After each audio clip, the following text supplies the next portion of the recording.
Subscribe Muhammad Amjad Nadwi, Indian Islamic scholar. أعوذ بالله من الشيطان الرجيم بسم الله الرحمن الرحيم ومنهم من يستمع إليك حتى إذا خرجوا من عندك قالوا للذين أوتوا العلم ماذا قال آنفا أولئك الذين طبع الله على قلوبهم واتبعوا أهواءهم والذين اهتدوا زادهم هدى وآتاهم تقواهم فهل ينظرون إلا الساعة أن تأتيهم بغتة فقد جاء أشراطها فأنى لهم إذا جاءتهم ذكراهم فاعلم أنه لا إله إلا الله واستغفر لذنبك وللمؤمنين والمؤمنات والله يعلم متقلبكم ومثواكم.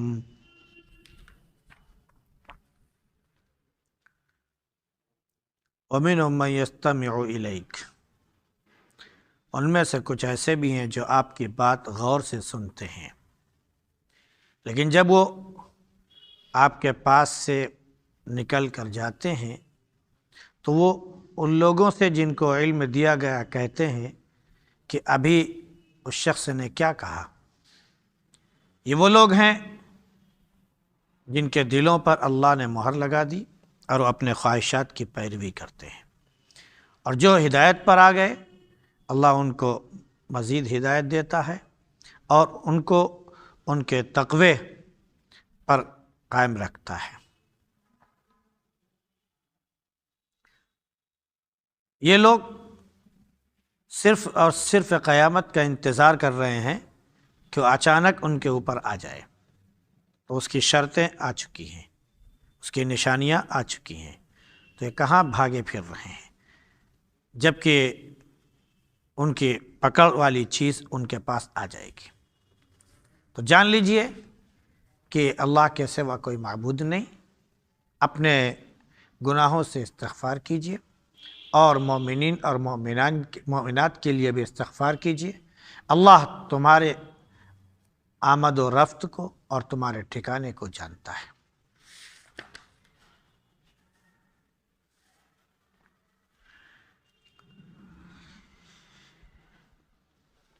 گزشتہ آیات میں مومنین سے جس جنت کا وعدہ کیا گیا تھا اس کا ذکر تھا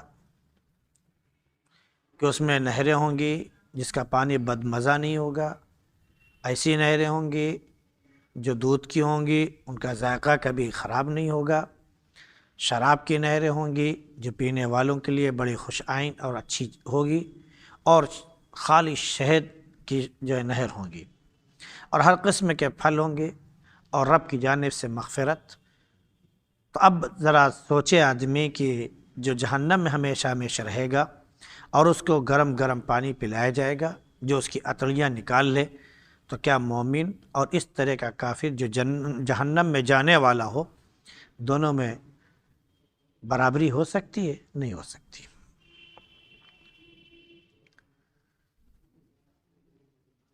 کافروں کا ذکر ہوا، مومنوں کا ذکر ہوا،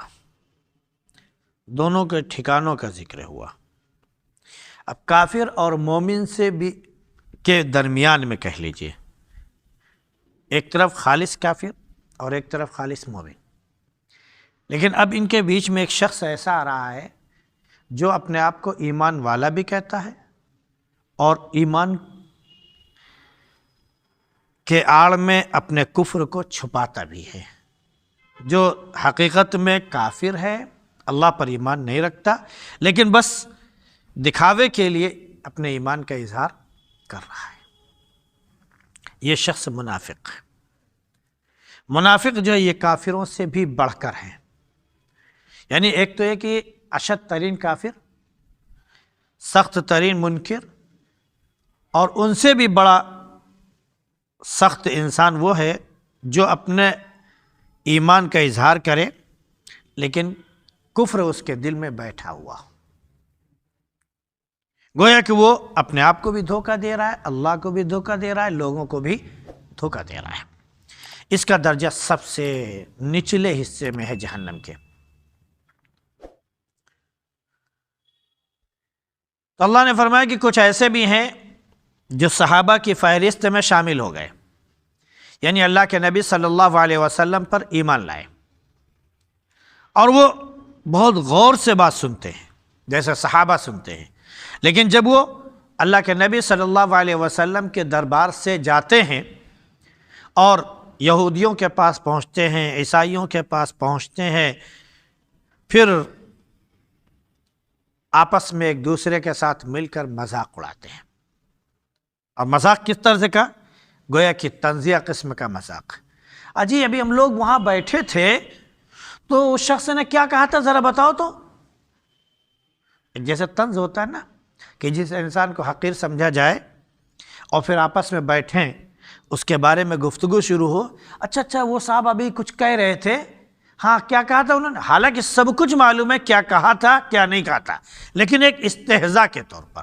مذاق کے طور پر کیا کریں، ارے ذرا بتاؤ اس شخص نے ابھی کیا کہا تھا۔ تو اللہ نے فرمایا کہ یہ جو ان کا مذاق ہے یہ اللہ کو نہایت ناپسند ہے۔ اللہ نے ان کے بارے میں فرمایا کہ ان لوگوں کے دلوں پر اللہ نے مہر لگا دی ہے اور یہ اپنی خواہشات کی پیروی کرتے ہیں، لیکن جو ہدایت پر ہیں یعنی صحابہ مومنین، تو اللہ رب العزت ان کو اور بھی ہدایت کی توفیق دیتا ہے، یعنی ایک تو یہ کہ ہدایت کی توفیق دیتا ہے، نیک اعمال کرنے کی بھی توفیق دیتا ہے، جس کے ذریعے انسان ہدایت پر گامزن ہو جائے، مغفرت کا راستہ اس کے لیے آسان ہو جائے، اللہ وہ تمام راستے اس کو سجھا دیتا ہے اور سارے راستے دکھا دیتا ہے، اور اس کو اس کے تقوی کی چیز بھی دکھا دیتا ہے، ان کو مزید تقوی عطا فرماتا ہے۔ تقوی کا جو سبب بن جائے وہ تمام اسباب اللہ رب العزت دکھا دیتا ہے، اور ان کے لیے تقوی کے ساتھ عمل کرنا، پرہیزگاری اختیار کرنا، یہ تمام چیزیں اللہ رب العزت آسان فرما دیتا ہے۔ لیکن جہاں تک ان مومن مخالف کافر ہوں یا منافقین ہوں تو اللہ نے فرمایا کہ یہ صرف اور صرف قیامت کا انتظار کر رہے ہیں، اور قیامت جو ہے یہ اچانک آتی ہے، یہ بتا کر نہیں آئے گی، قیامت اچانک آئے گی، اور اس کی جہاں تک نشانیاں ہیں اللہ رب العزت نے وہ ساری نشانیاں بھیج دی ہیں، وہ ساری نشانیاں آ چکی ہیں۔ تو اگر قیامت آ گئی، ان کی جس چیز کی لگن ہے یعنی قیامت کے منتظر ہیں، اور اگر قیامت آ گئی تو پھر یہ سوچے کہ ہم بھاگ جائیں تو ان کو بھاگنا نصیب نہیں ہوگا۔ قیامت اور قیامت کی نشانیاں، اللہ کے نبی صلی اللہ علیہ وسلم نے قیامت کی جتنی نشانیاں بیان فرمائی ہیں تقریباً تمام نشانیاں ظاہر ہو چکی ہیں، بس کچھ بڑی بڑی نشانیاں باقی رہ گئی ہیں، جیسے کہ دجال کا آنا، حضرت عیسیٰ علیہ السلام کا نزول، سورج کا مشرق کے بجائے مغرب سے نکلنا، ایک جانور جو زمین سے پیدا ہوگا اس کا انسانوں کی طرح بات کرنا، یعنی وہ زمین سے وہ جانور پیدا ہوگا اور وہ آئے گا انسانوں کے پاس، آدمیوں کے اور لوگوں کے پاس، اور ان سے انہی کی زبان میں بات کرے گا وہ۔ یعنی ایک تو ہے کہ ہم لوگ انسان ہو کر اپنی زبان میں بات کرتے ہیں، تو وہ انسانوں کی زبان میں جانور بات کرے گا، حالانکہ ایسا ہوتا نہیں ہے۔ ہاں یہ معجزہ ہے کہہ لیجئے، کچھ اللہ رب العزت نے انسان کو دکھایا ہے کہ بعض مخلوق ایسی ہے کہ اگر ان کو کچھ سکھایا جائے اور ان کو کچھ بتایا جائے اور دھیرے دھیرے ان کے ساتھ پریکٹس کی جائے تو وہ انسانوں کی طرح کچھ بولیاں بولنے لگتے ہیں، جن میں سے ایک طوطا ہے، وہ انسانوں کی طرح بولنے لگتا ہے جب اس کو سکھایا جائے۔ بعض اس طرح کے واقعات بھی پیش آئے ہیں، چاہے محمود غزنوی کا ہو یا کسی اور کا ہو، کہ بعض لوگ جو ہے قرآن کا حافظ بنا کر طوطے کو لے کر آئے اور اس کی قیمت لگائی، خریدنے والوں نے خرید لیا، لیکن ساتھ میں اس پر محنت کرنے والوں کو ڈانٹا بھی کہ اتنی محنت اگر تم نے اللہ کے کسی بندے پر کیا ہوتا، اللہ کے نیک بندوں پر محنت کی ہوتی، تو نہ جانے کتنے حافظ تیار ہو چکے ہوتے جو تمہارے مغفرت کا ذریعہ بن جاتے۔ طوطے کو سکھانے سے نہ تمہارے مغفرت کا کوئی ذریعہ بنا اور نہ ہی تمہیں اس سے کوئی فائدہ حاصل ہوا۔ ہاں تھوڑا بہت ہم نے تم کو پیسہ دے دیا، یہی تم کو فائدہ ہو گیا، لیکن اس نے فوراً طوطے کو ختم کر دیا۔ تو اس طرح کی بہت سی مثالیں ملتی ہیں جو جانور انسانوں کی طرح بولنے لگتے ہیں۔ اللہ کے نبی صلی اللہ علیہ وسلم کے پاس اونٹ آیا، اس نے بتایا تو آپ نے اس کی زبان سمجھ لی۔ حضرت موسیٰ علیہ السلام فرعون کے دربار میں تھے، مرغے نے ککڑو کو کہا تو فرعون نے کہا کہ بتاؤ یہ کیا کہہ رہا ہے؟ تو موسیٰ علیہ السلام نے کہا کہ یہ اللہ کی تسبیح بیان کر رہا ہے، اللہ کی تسبیح بیان کر رہا ہے، اللہ کے حمد و ثنا بیان کر رہا ہے۔ تو کہا اچھا تم اس کی زبان بھی سمجھتے ہو؟ اس یہ کہو کہ ہم لوگوں کی زبان میں کہے۔ اللہ رب العزت نے فوراً قوت گویائی عطا کی، اور اس مرغے نے وہاں کی جو زبان تھی، یعنی مصر کی جو فرعون کی زبان تھی، عبرانی زبان جو تھی، اس زبان میں اس نے بات کی تو فرعون کی زبان بند ہو گئی، بولتی بند ہو گئی۔ تو یہ مثالیں ملتی ہیں، لیکن قیامت میں یہ عام بات ہوگی، جو نکلے گا اور سب لوگوں سے بات کرے گا۔ تو قیامت کی نشانیاں آ چکی ہیں۔ اللہ کے نبی صلی اللہ علیہ وسلم نے اپنے بارے میں خود بیان فرمایا، اس لیے محدثین اور علماء کرام کہتے ہیں قیامت کی سب سے بڑی نشانی اللہ کے نبی صلی اللہ علیہ وسلم کی آمد ہے، آپ کی بعثت اور آپ کی نبوت ہے،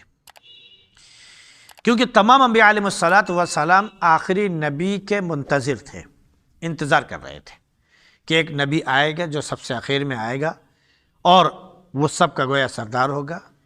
اور اللہ رب العزت اسے اپنا سب سے محبوب ترین بندہ بنائے گا، اور اللہ رب العزت جو ہے ان کو نبوت سے اور رسالت سے سرفراز فرمائے گا۔ اللہ کے نبی صلی اللہ علیہ وسلم جب نبی بن کر آئے تو آپ نے آگے کسی نبی کے بارے میں نہیں کہا کہ میرے بعد کوئی نبی آئے گا، بلکہ آپ نے کہا کہ میں وہ جمع کرنے والا ہوں کہ جس کے ذریعے اللہ رب العزت تمام لوگوں کو اکٹھا کرے گا، یعنی قیامت کے دن اب میرے بعد اب کوئی نہیں آئے گا، صرف قیامت آئے گی اور لوگ سب اکٹھا ہو جائیں گے۔ آپ نے اپنے بارے میں فرمایا کہ میں وہ عاقب ہوں، یعنی سب سے بعد میں آنے والا شخص ہوں، لا نبی بعدہ، جس کے بعد کوئی بھی نبی نہیں آئے گا۔ کہیں پر آپ نے فرمایا کہ انا والساعۃ کہاتین، ایسے یہ دیکھیے دو انگلی ہے، شہادت کی انگلی اور ایک یہ بیچ کی انگلی۔ آپ صلی اللہ علیہ وسلم فرمایا کہ میں اور قیامت بالکل ایسے ہیں جیسے یہ دونوں انگلیاں، یعنی اب کوئی فاصلہ نہیں رہ گیا ہے، یعنی بیچ میں اب کوئی نبی یا کسی اور کے ذریعے فاصلہ نہیں کیا جائے گا، میں آ گیا اور قیامت، بس اس کے بعد اب کوئی اور نہیں۔ یعنی اللہ کے نبی صلی اللہ علیہ وسلم خود ایک معجزہ ہے، خود جو ہے قیامت کی ایک نشانی ہے۔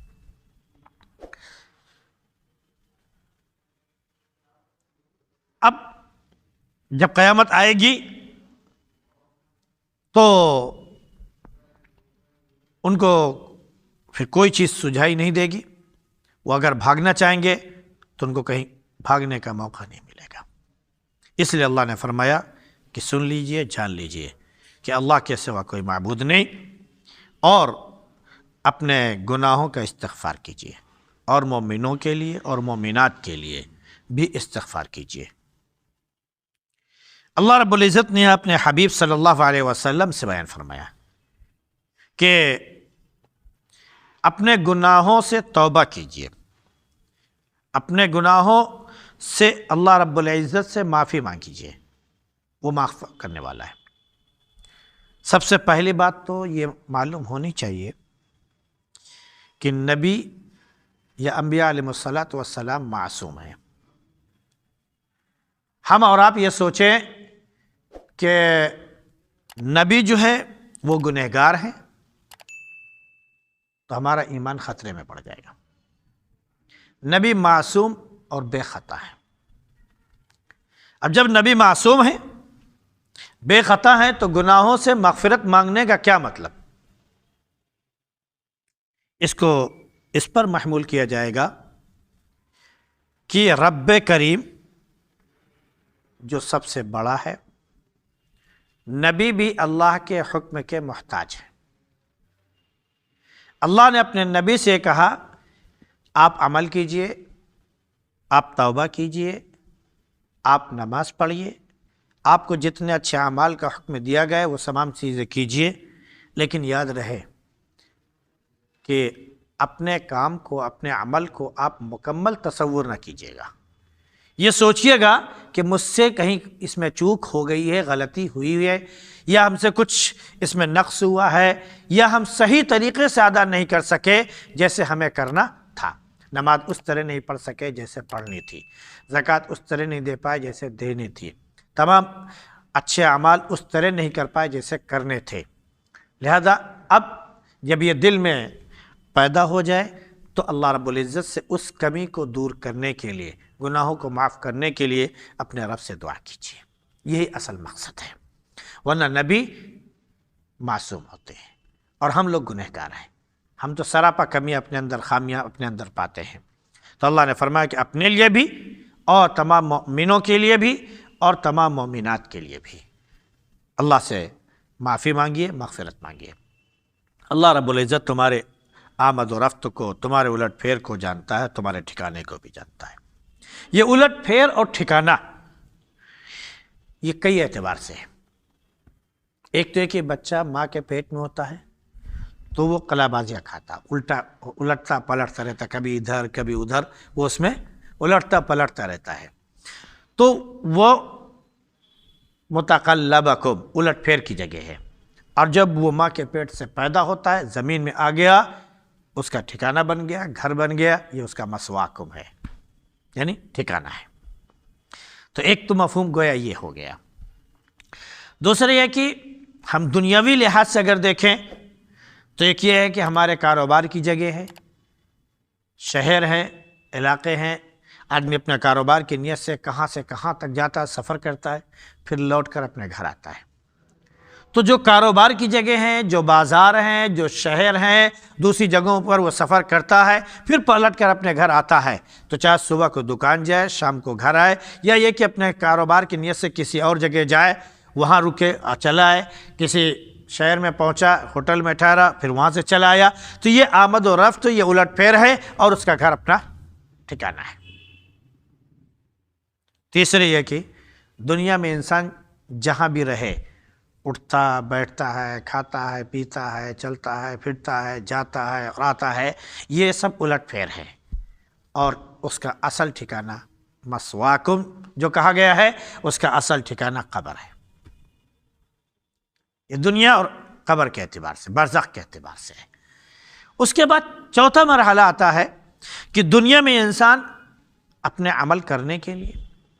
جنت اور دوزخ بنانے کے لیے وہ ادھر ادھر آتا ہے اور جاتا ہے،